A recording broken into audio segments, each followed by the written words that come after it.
Hello, welcome to another edition of the Agile Uprising podcast.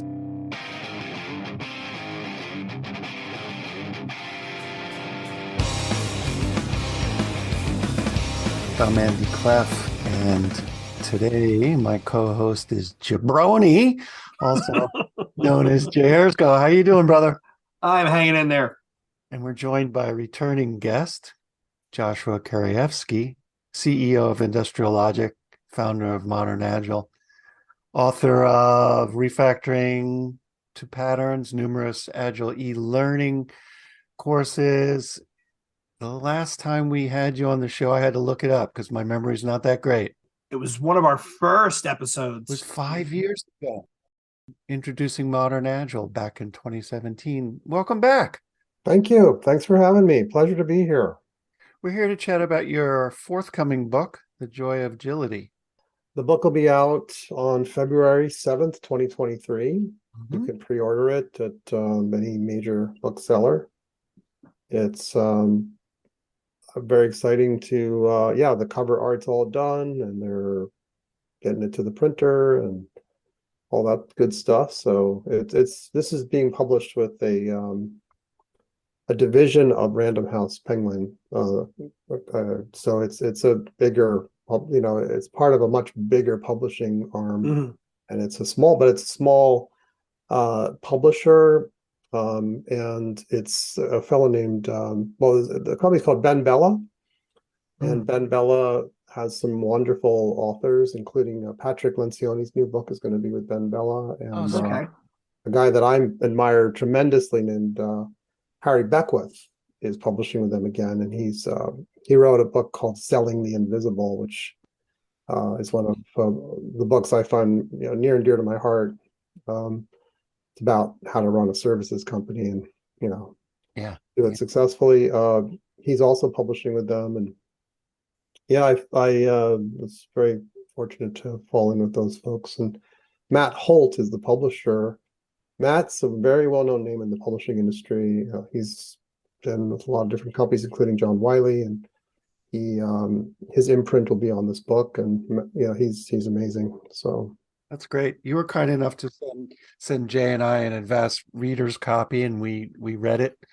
We marked it up. We've got our usual, Yeah. flags and stuff to talk about. great. It was just delightful. Yeah. So I mean, I'll kick us off. I I'm always on the lookout for when someone says to me, "I want to read a book about Agile. What do I read?" And it's depending upon the mood and the person I'm talking to. I'm like, what do I give them? This is and everybody who's listened to the show long enough knows that I read a shit ton. This is my new Bible, and I have told a bazillion people, you need to pick up this book and give it to others. Not just for Oh, wow. yourself, you need to read it and give it to others. Yeah. My true, honestly, Joshua, my true test is how many other books are you going to make me read after reading yours? And as I'm reading yours, I have Amazon open, and last count it was four. I think it was 4 or 5 on the Right. back of that. So that's, to me, I'm like, okay, definitely worth the time. And that's my arbiter. But the thing, and I think I'll jump off with this, the thing that stuck with me the most is the idea of the use of a metaphor, right? Yeah. And a non-technology metaphor. Metaphors, Sean Hotchkiss said, metaphors are how we make sense of the world. And 90% of this book is told via metaphor that has literally nothing to do with technology. And I have stuff highlighted and marked up all over the place, and I've beaten it to death, because the easiest way to make someone understand something kind of difficult, or it could be cerebrally challenging, is to compare it to something else which isn't. And I mean, some of your examples of Alcoa, the tennis examples, Marie Kondo, when she showed up, I started laughing. And the broken, deconstructed lemon tart, right? These are things where you don't have to do necessarily what we do to see it and draw that equivalency, which I thought was, I got to give you credit, man. It's absolutely brilliant. Thank you so much. Yeah, I love agility for non-commercial reasons. So I mean, Agile has become a dumpster fire. The commercialization of Agile, it's been very hard to watch. But so really, one of the major reasons that I wrote this book was to try to save the word Agile and bring back the joy that we experience of agility, actual agility. That was one of the primary reasons for writing it. And it's not a negative book. I'm not thrashing anyone in there. I'm not, Mm-mm. it is all about like joyful moments in agility in all kinds of industries and things like that. There's stories that go back to my teenage years.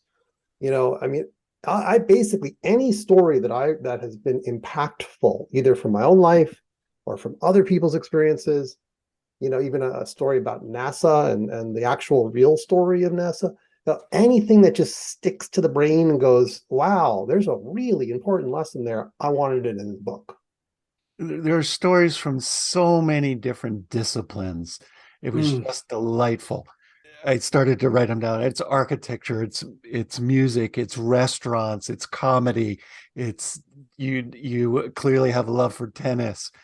I'm curious about your process or your discovery process for writing the book. We'll get into the 6 mantras that form the skeleton of it. Did you start with them?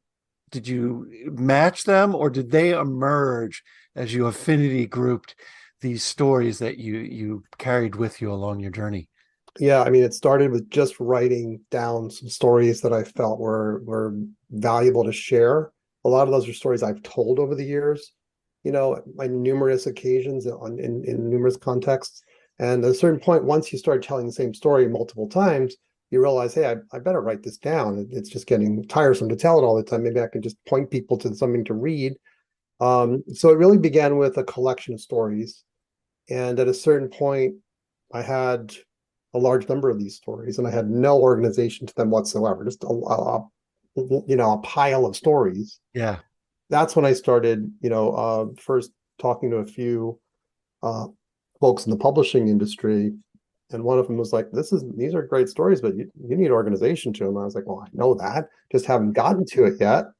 I mean, you can't just have a long list of stories. So yes, the structure of the book started to emerge, and that took place over many months, because I think I'd have the right, uh, the right name for a certain collection of the stories, and I'd be like, actually, that's not quite it. At one point, I thought maybe Modern Agile would be a good frame for the stories, and then I realized, it wasn't exactly what I wanted. There was more there than what Modern Agile was saying, and I just let the emergence happen, and I also just kept thinking and reflecting and not rushing, in order to let it come to be. And then I'm a huge fanatic in terms of getting feedback. So there were most likely somewhere between 30 to 50 different friends hitting my Google Doc with comments and things. And, some of them were like hard to hear. I was like, I remember Linda Rising was like, don't like this story. And I was like, God, that's one of my favorites. And then someone else came along and said they didn't like it either. And I was like, damn, I probably got to take this one out. So I have like a collection of stories that didn't make it in. But so I listen. I really do listen to people when they give feedback, and sometimes it's hard to hear, but Yeah. But that's the author's cheat. You have like your outtakes. It's like a director has the director's cut. You can release a book in 18 months, which is just your outtakes with no structure. And there you go. That's the old author trick, right? Oh, well, that's these right. chapters were left over. So what I mean, I really love, you talked about how the agile industrial complex has kind of ruined what we do, which is I don't think anybody would disagree with, right? You start out with what I think is kind of brass tacks, table stakes, if I'm going to use all these trite business metaphors, defining the word itself. Yeah. Defining what does this truly mean at almost like a genetic level? The marked by ready availability to move with quick and easy grace, having a quick or resourceful and adaptable character. And then you call out very quickly at the same breath, which I thought was brilliant. Being quick does not mean being agile. Right. And that was the line that I again, you and what's his name, Jonathan Rasmussen, I probably owe royalties to, because I have written these quotes down, and every time I dollar goes in the jar, the Josh jar. I use that all the time, because there is that equivalence. People think that, oh, agile means we go fast. That's not necessarily true. Absolutely, absolutely. I remember, so in my senior year of college, we had to write our final senior paper at my Mhm. school, and I ended up writing about William Faulkner's writing style, believe it or not.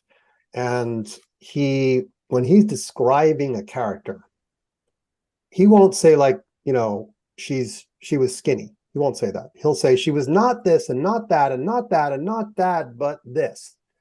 And I called it the not but construction because it was like to be really precise about something. He realized he had to say all the things that they were not, and then what they were. So to me that just says if you really want to understand something, you got to also say what it's not. You've got to say what it's not. So yeah, the association with just speed and agility is like, no, that's not it. And there's a bunch of things that are um, just mistakes. I mean, sometimes I hear people on sportscasters, they'll say, "Oh yeah, that person's quick and agile." I'm like, well, that's redundant. I mean, because quickness is part of agile. So you Mhm. cannot be agile if you aren't quick. It's not the equivalent of being quick, but it's redundant to say that. So it's a bunch of things. Yeah. So the six mantras, let's just figure out how we want to discuss them one at a time. Your Mhm. favorite, the one you struggled with, dealer's choice. Yeah, which one did you struggle with? I'd be curious to hear that one. Which one came to you, or not if struggle is a bad adjective, which one came to you late? That's easy. So it's the one that says be balanced and graceful. That was difficult. Hard.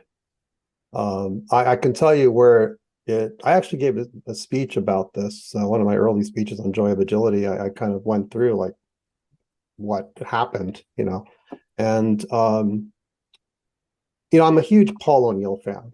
I've been a Paul O'Neill fan, and for those who don't know Paul O'Neill, he was the CEO of Alcoa. Mm-hmm.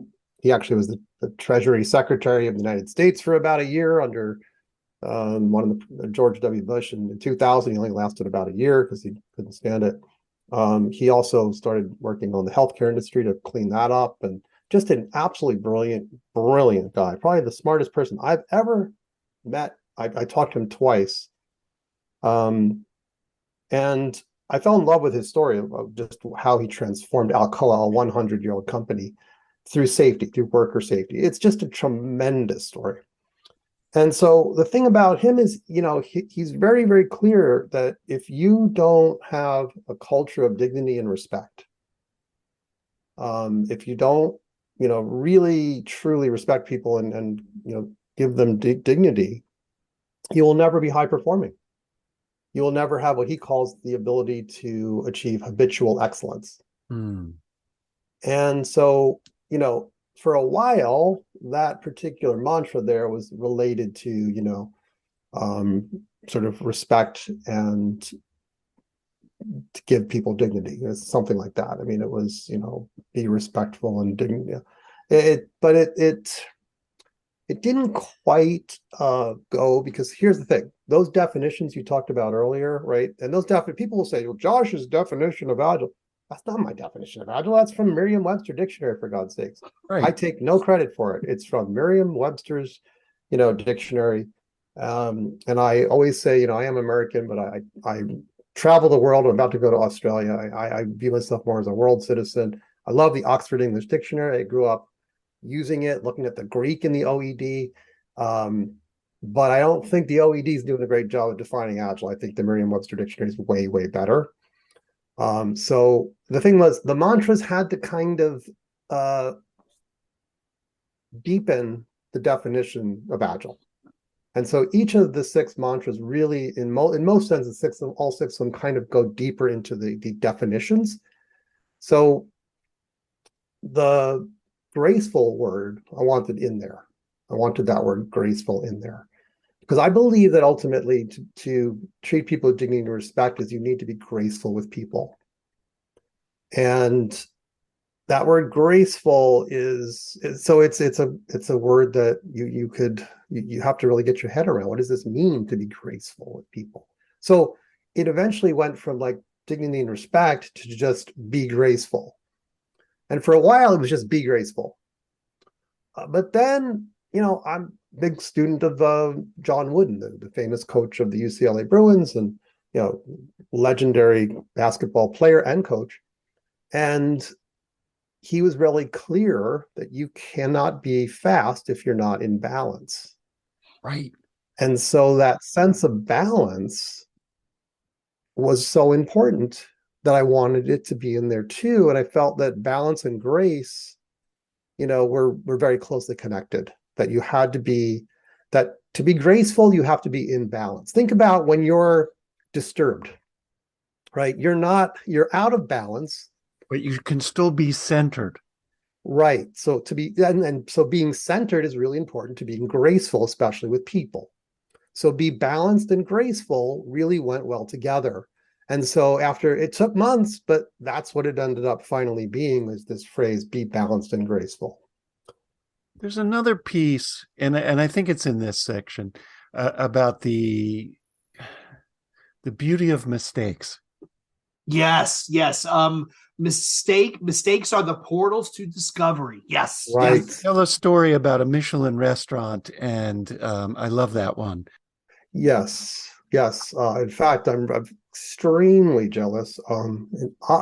Industrial Logic's operations manager, a woman named Shauna, is currently on her vacation in Italy right now. It's 2 years late. She turned 52 years ago. Because of COVID, she couldn't go. So she's on this wonderful trip to Italy, and she and her husband got a spot at Massimo Bottura's restaurant in Moderna. Modena, not the pharmaceutical. Modena, Italy. It's called Osteria Francescana. And so apparently they're going to be eating there, and she's supposed to be seeing if Massimo might sign the part of the book, or I don't know. We'll see. That'd be cool. But this was on Chef's Table. So if you don't watch Chef's Table on Netflix, you're really missing something special. Even especially the latest editions of Chef's Table Pizza Edition. But the very first season 1, episode 1 of Chef's Table on Netflix was about Massimo Bottura. And it's just a beautiful episode to watch. I remember watching it years ago and just falling in love and just going, oh my God, this story of this broken lemon tart. His sous chef broke the lemon tart. They're making 2 of these tarts for some people in the restaurant for a dessert. And one of the tarts fell onto the person's work surface. It broke into a bunch of pieces. And this particular sous chef, who's the #1 sous chef in the #1 restaurant in the world, was just, he's Japanese. He was ready to commit harikari. How could I, I'm a professional, how could I have done this? Luckily, he worked with Massimo. Massimo came along. He said, what do we do? So Massimo breaks the other one, and then on the spot turns it into this kind of dish of it was purposefully broken. And he called it, oops, I dropped the lemon tart. And it's this broken lemon tart on top of this gelato and this other stuff. And it's an incredible story. And it has become an iconic dish of that restaurant. In fact, in San Francisco, if you go to the MoMA, the Museum of Modern Art in San Francisco, you can go to the cafe and you can get, oops, I dropped the lemon tart. Fantastic. It's amazing. Yeah. Just an incredible story of treating a mistake like an opportunity to create something. Right. And that only happens, to your point, with grace and with balance. Which, by the way, I got to admit, I had no idea that the Paul O'Neill from Alcoa is the Paul O'Neill from the Bush administration. Because when I first saw Paul O'Neill geographically, I thought of the Yankees slugger. I'm like, wait a minute, he was the CEO of Alcoa. What am I not getting here? Jay. What am I not getting here? The one of the stories that you referenced him, which I thought was brilliant. Listeners have heard us do an episode on Howard Bloom's Lucifer principle and the idea of othering, and how as humans it's completely natural for us to create the other class to look at. And his whole thing where he stripped out all the luxury perks that came from being an executive. Right, yes. The hunting lodge and the private dining and all that, and treating everyone on a level playing field, right? Systemically identify and remove the mixed messaging that goes in with that. I read that and I put the book down and I was like, that is absolutely brilliant, because your culture, we all know, is not what you do, it's what you tolerate. And if you tolerate that self-selecting class, people are always going to be trying to knock that down. It creates a bad vibe. Yeah, I mean, he was the real deal when it comes to just egalitarian. He got rid of the fancy cafeteria for the executives. Like, Yep. I mean, just he sent a very clear message when he started that we're not going to have different tiers of importance in this company. And to me, the whole story about the sawdust sweepers, people that were sweeping sawdust onto these oil spills, and he looks at this. This is like you're talking about an aluminum plant, which is hundreds of acres, Mhm. and these trucks would leave oil spills. And he comes in. He's like, well, why are the trucks leaving oil spills? He's like, well, that's just what these forklift trucks do. They do leak a little oil. It's just the nature of forklift trucks. And so they have these people for decades sweeping sawdust onto little bits of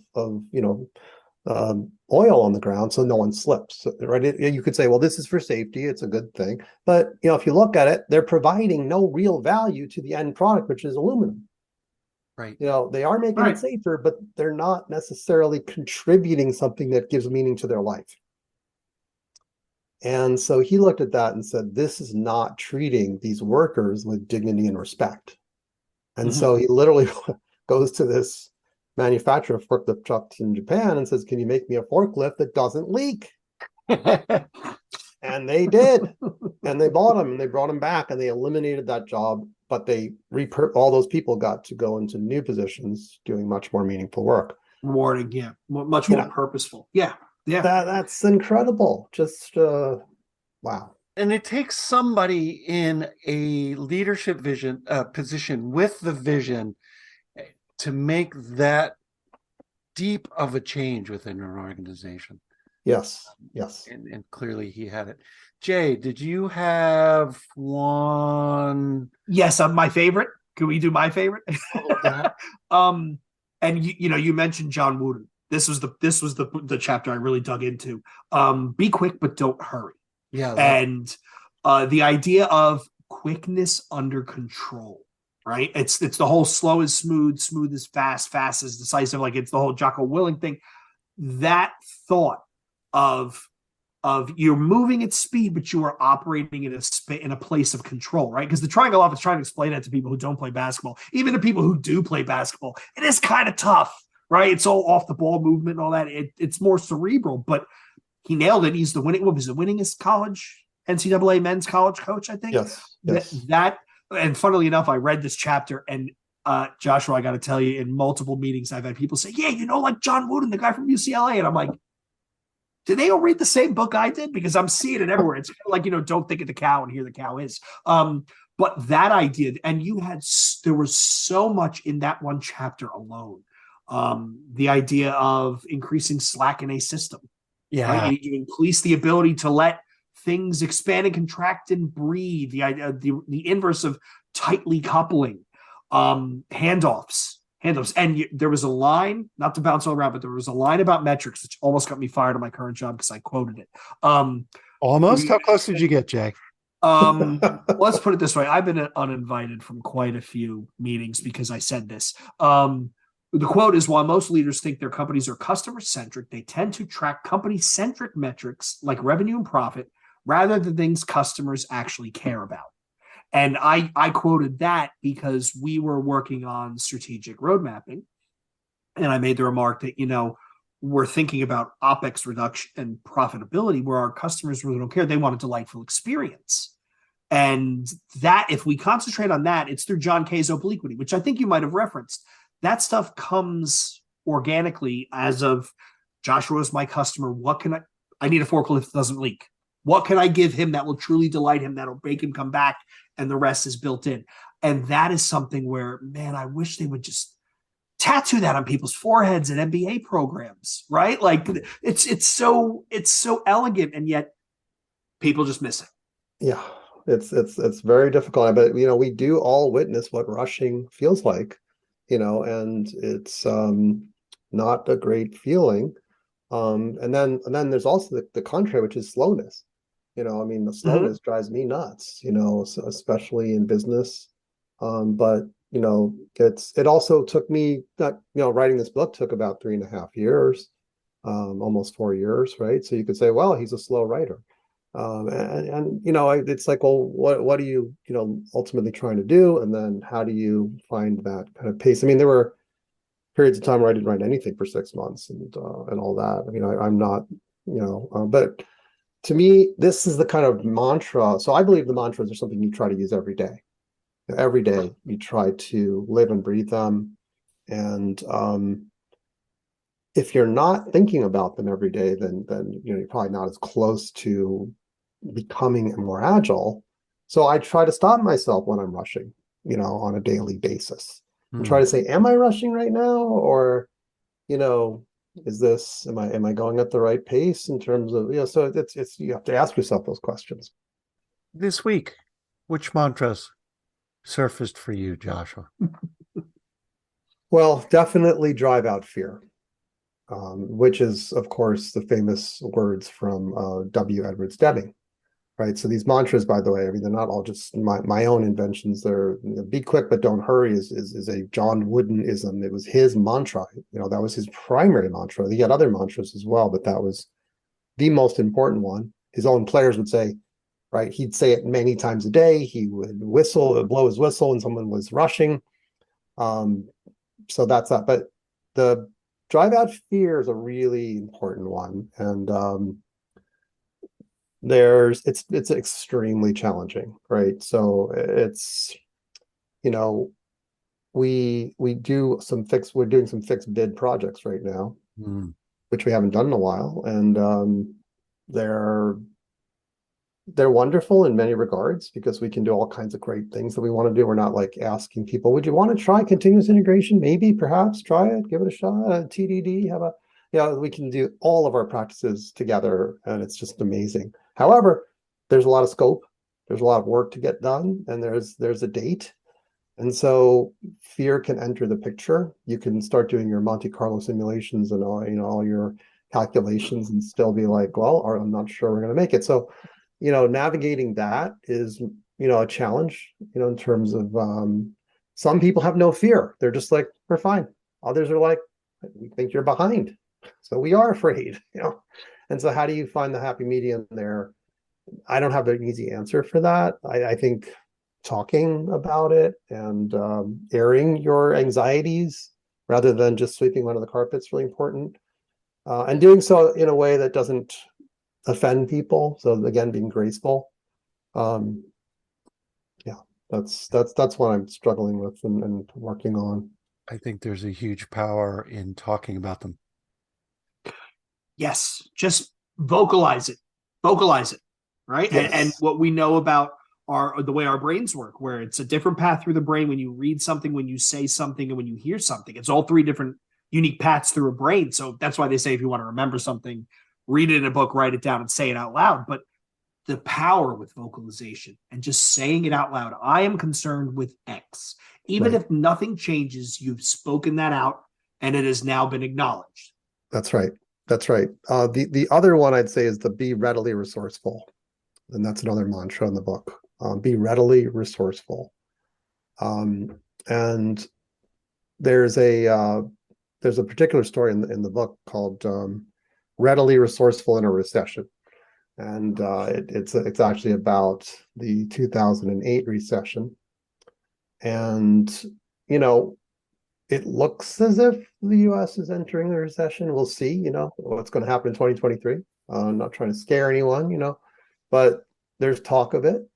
So it's the kind of thing where what the book is saying and what I've learned over the years is to not be afraid, but to be resourceful, to be readily resourceful. To be readily resourceful means it comes easily to you, right? That you're just resourceful in general. You're readily resourceful. Without pause. Readily means without pause. John Wooden wanted his basketball players to not pause, to not hesitate, to be so good that they were just flowing. So if you can think of how high a bar that is for resourcefulness, to just be not hesitating as boom, I'm flowing into all these kinds of creative ideas, given a roadblock, given a bottleneck, given something hard in the environment, a very high bar to be readily resourceful. but something we can aspire to. So, it just, as we inch closer to what could be a recession, I have to remind myself to be readily resourceful and challenge myself to be that way and not be afraid. I think, like any good mantra, it is an aspirational place to go, Yes. right? It is a constant reminder to keep striving for that thing. And Yes. most of them, you'll never get 100% there. That's right. No question about it. Absolutely. These are aspirational. Yeah. How many did we talk about? 3? I've lost track. Oh, we covered 2 or 3 of them. And for those of you that are listening, watching, the references, please. I mean, you talked about tennis, you talk about Ticketmaster. The Ticketmaster one I thought was especially painful because I now decide if I want to go see certain things live by looking and going, oh, is this a Live Nation venue? Do I have to use Oh no, not again. The Van Halen Actually, that was is not Ticketmaster. That was I won't say who it was, but it was not Ticketmaster. So Fair enough. Fair enough. Let's just say online ticketing for concert venues can be a little bit of a dicey predicament. The Van Halen Eminem story. The when you talked about one which we didn't touch on yet, Andy, which is start minimal and evolve. And you use the best example of this is the Picasso bull. And I know Peter Merrill uses this in the Xscale course. I just came across a giant Twitter thread by Trung Fan, who's, I'm pretty sure, my brother from another mother. He is this insanely hyperactive lunatic who blogs, but he talked about that as well. The idea of getting rid of everything, but the essence, but what's important. That was super, super resonant to me. yeah, that start minimal and evolve is really near and dear to my heart. And I think it's the thing that I miss the most from most people that come to the agile field and seem to learn a few things don't seem to have learned it, right? They're focusing on like sprints and team sizes and maybe it's the scaled agile framework and they're not actually thinking about starting minimal and evolving. Even if it's some giant government contract and you've got like all these different departments that have to work together, I'd still start minimal and evolve. I'd still build a walking skeleton, getting everybody to collaborate and build the darn thing, and that's a walking skeleton, and then evolve it from there, add flesh to the bones over time. That's the way we do it. That's how we manage risks. It's just a lost art to some extent, and so start minimal and evolve. Is really gets into that. It's one of the only mantras in the book that you couldn't say, like, if you look at the definitions of agile, you might say, well, okay, how does this fit with that? Quick, easy grace, or quick, resourceful, and adaptable. I think it ultimately is about, when you start minimal, you can produce something rather quickly, and you can pivot easily, and Right. You can basically adapt as you learn. So it really, all those words are there in start minimal and evolve: quickness and adaptability and resourcefulness. It's just something that creatively is just incredibly important. I mean, I've even seen like tennis instructors teaching a beginner how to hit a ball, and they're not going to get into all the nuances of how your body's supposed to move, the weight transfer. I mean, very nuanced thing. They're not going to get into that. They just start with the basic stroke, start minimal and evolve. And you can layer on from there the nuances. And I think this one, Joshua, is one of the more difficult ones because I'm reading a lot. I've just picked up Brandy Olson's book on, what is it, Realizing Flow. We're going to have her on soon. She talks about as humans, we have that weird complexity bias where we have to solve for something or we have to solve for a complex problem. Our first instinct is to add something even more complex on top of it because that's usually quicker, as opposed to taking the breath, boiling it down to its true root, and then going from there. Like, your Mark Twain quote, I wish I had more time to write a shorter letter. Right? God, man, he was something else. He was. And even, Claude Shannon, the father of information theory, his famous lecture at Bell Labs, creative problem solving, where he said the first step is get rid of all the noise and get down to the essence, and that will help you find your problem. And I was reading that right after I read this, and I was like, oh, wow, these two things interact. It's the idea of that kernel, right? Getting down to that kernel and then going from there. I'd love to read that. I've never heard of that before. So Oh, I'll pass it along. It's by Jimmy Soni. It's pretty interesting, man. yeah, I actually turned it into a whole slide about Claude Shannon's cheat to problem solving, which funnily enough, if we're going to talk about references, there was just an interview with Elon Musk where he quotes him and doesn't realize he's quoting him, where he says, when you have to solve an engineering problem, you got to get down, strip away the noise, strip away the excess, get down to the root of it, and then you have your problem. And I'm like, this guy's channeling Claude Shannon, and right, he doesn't even realize it. Yeah, I'll pass it along, Joshua. You'll oh, I enjoy love it. that. It was a Thank good you. read. Yeah, All yeah, right. that's awesome. We hit 5, then the 6th one, be poised to adapt. Be poised to adapt. Yes, and that one took a few turns. In terms of what it eventually came to be. The term "poised to adapt" comes from the resilience engineering community. There are some really brilliant people in that field, and they're not as well known. I came to them through my studies about safety, and basically, they in their studies of safety in companies that are very, very safe, like they look at companies that are much more proactive in terms of safety. So companies that look at what's going right versus what's going wrong, right? You might think, well, companies that really focus on safety, they solve every problem, every problem that occurs. That's looking at what went wrong. But if you also study what's going right, you can start to see, well, we have resilience in this system, and here's how they dealt with it. Here's how we had a near miss, but here's how it was dealt with, because there were people in the system that could handle it. Resilience engineering is a fantastic and interesting field. And so anyway, being poised to adapt it makes the bar even higher than just being adaptable.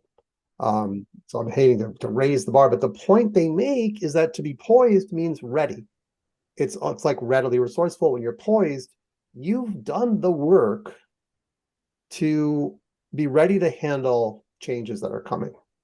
You don't know what they are, but you've done the work to be able to handle them. And it's a wonderful story that my friend Wyatt told me about this, the principal violist for an orchestra, and she was performing a solo and one of her strings broke.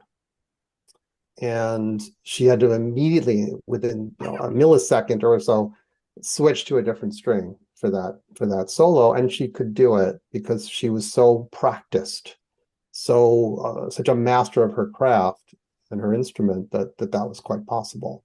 So this and NASA does this, of course, with like they'll do all kinds of potential things that could go wrong. So on the Apollo 13 mission, they'd actually practiced essentially what would happen if the astronauts had to go into the lunar lander.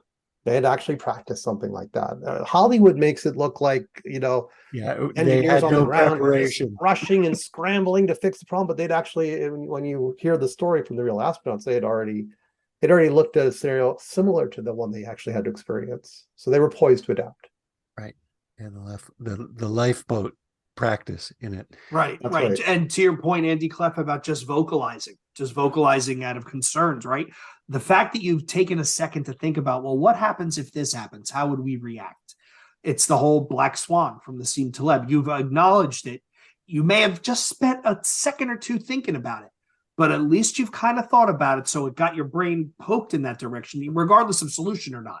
You've at least planted the seed that there is a pathway to talk about that. Exactly. And I'll even point it out that sometimes there are individuals that will trigger you. Just going into a meeting, that this person has a reputation for saying very provocative things. And I believe that you can combine these mantras, right? So being poised to adapt and being balanced and graceful, you can go into such a meeting going, I'm pretty sure they're going to say something provocative or something like that. I'm ready for it. I'm ready. I am poised to deal with it, and I'm not going to get unbalanced. Just going to, let it happen. And so I think these are things that apply to psychology and to human interactions as much as anything in business and how we deal with unexpected events. I think they're applicable there too. I want to switch gears. Go back in time to 2017 and modern Agile. when we first chatted. How did those principles and values tie together with the mantras? Yeah, so I mean, modern Agile I view as something that's still very relevant in terms of what it's there to do. It's trying to focus us away from all the frameworks and all of the kind of recipes and rituals, and more towards what are we trying to achieve. So in general, in the product and services space, right, which is where most of us are, we're trying to make people awesome, right? And that, again, if you've ever listened to anything about Modern Agile, Kathy Sierra is the inspiration for that. She was always very clearly saying, don't make a great camera, make great photographers. Yeah. Don't focus on making a great product, focus on making great users that can do extraordinary things. So make people awesome is that principle that embodies what she was talking about, and I just extended it to not just users but to the whole ecosystem. And then make safety a prerequisite is very closely tied to drive out fear. It's that Deming's principle of drive out fear, I felt, goes a little further in terms of it's you could say they're almost equivalent. I don't know. I just love them both. And there's a story in the book called Make Safety a Prerequisite, and it's all about the Paul O'Neill story. But drive out fear, I think, is the ongoing task, right? Amy Edmondson's book on psychological safety is called The Fearless Organization. Right. Linda Rising and and her co-author, call it fearless change. So this concept of driving at fear. Then there's a wonderful book from the 90s called Driving Fear Out of the Workplace. All of them are really kind of focused on fear is kind of toxic to high productivity. So let's drive out fear. And safety is integral to that. So they're very, very closely related. I wanted to ask, so we've talked a lot about the mantras, we've talked Modern Agile, we've talked about all these things and how they all kind of relate to each other. If somebody's listening, someone just picked up the book, what are some of the things they should consider to get started? One of the quotes you had in there, which I never thought of, but it really made me take a beat, was the idea of humans view change as loss. We experience change as a loss of something or a removal of something, when in reality, it's an addition. And for the people that are listening, where do they start? How could, if you were walking into this, an organization, what were some of the things that you'd be, I guess make it easier. What are some of the things you would consider to look for when you're trying to figure out where to start? Okay, great idea. Yeah, great question. Well, I think, ultimately, you have to look at the company's appetite for change and to see, are they really, interested in change or not? And as you said, most people associate change with loss. So they think, hey, something new is coming along. I'm going to lose what I was able to do before. I'm going to lose control. I'm going to lose autonomy, whatever. What we try to do is help people have more joy at work and less stress. So to me, those are good measures of success for at least what we're doing with people inside the organization. Of course, outside the organization, you're trying to create customers that are just delighted and empowered by what you've given them. I guess for me, these days we used to deal just with waterfall thinking. Now we're dealing with not only waterfall thinking, but we're dealing with like legacy or outdated agile ideas. So it's like a compounded problem. And we have to help people realize agile is not sprinting and doing stand-up meetings. Well, you need the third in the trifecta. You need a tool like Jira or Azure DevOps. Of course. As I try to swallow my own tongue. Yep. Yeah. So there's that other, so there's that other principle in modern Agile, which is experiment and learn rapidly, right? And so we look for a culture of experimentation. Even a company that's very traditional, it's using older ideas, are they willing to experiment? Would they potentially try this with one team and see what happens? So that ability to experiment is critical to making change occur. That could be in any part of your life. Are you experimenting? Because if you're not, you're probably not learning, right? So there's that. The final thing, I mean, I look at is just, the hungriness to get better, because a lot of folks just don't have it. They're like, I'm just come to work and I'm happy and I'm not hungry to get better. So it's a little more rare to find folks like that who are hungry to get better. I think most of us are. I think some of it gets sort of like beaten out of us, if you will. So you need like a ray of light to really see, could it actually happen? Could we actually get better around here? But I don't want to sound like, all unicorns and stuff, because I have seen organizations that made a huge transformation only to be acquired by a private equity firm and taken back to the Stone Age. Uh-huh. And that was hard to swallow. So, change can be fleeting. Even improvements can be fleeting sometimes. It's tricky, the business we're in. There's one other thing, the willingness to experiment needs another piece, and that is the slack time that you mentioned earlier.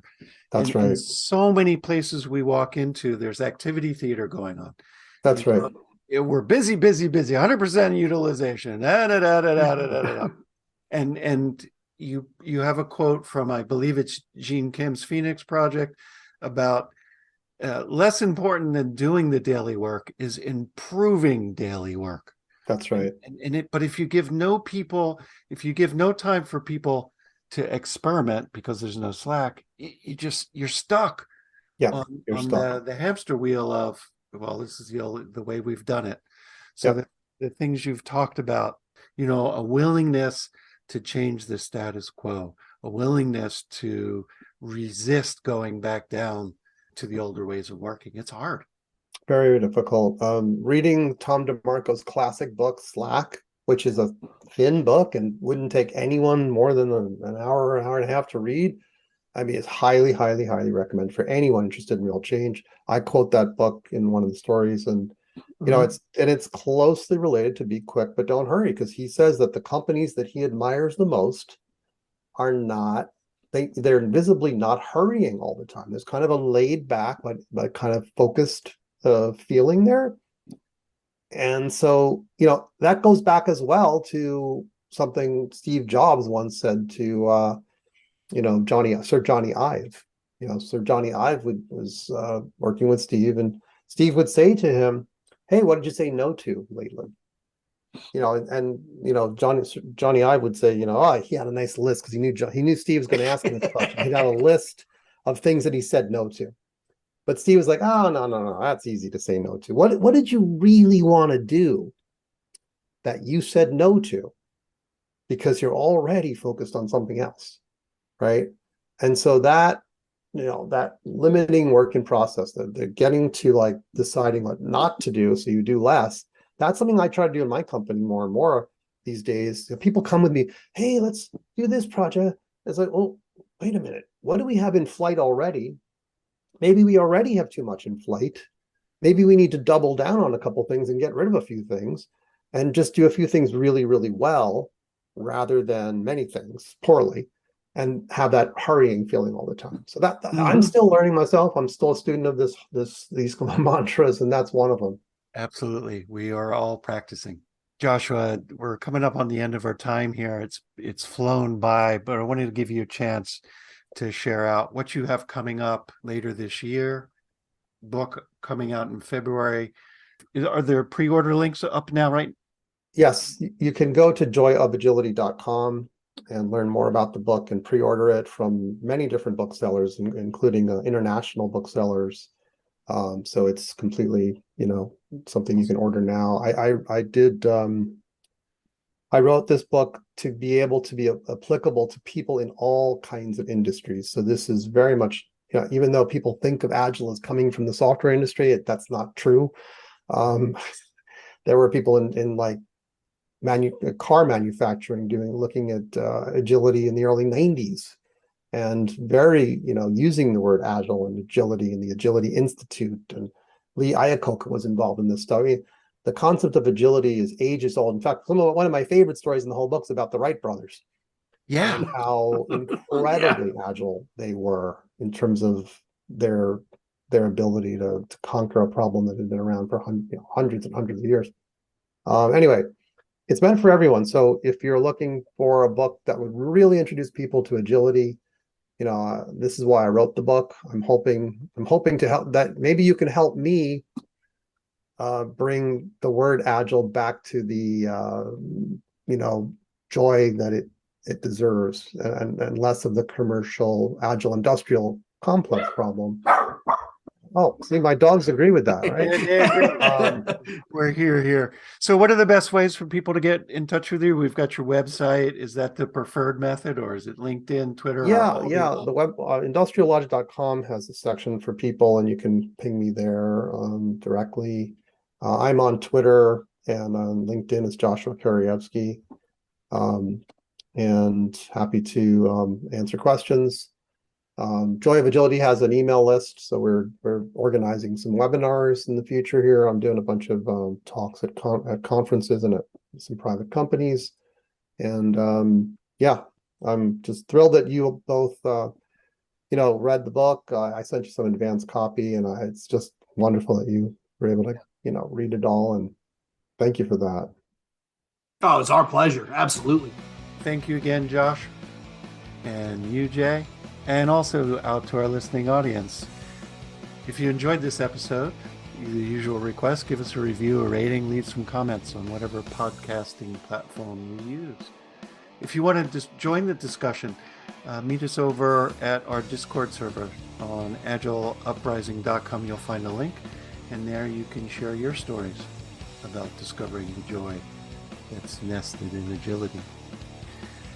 Finally, support from listeners just like you help us cover our hosting and podcast costs. See our show notes for details. You can become a patron. Until next time, this is the Agile Uprising podcast, signing out.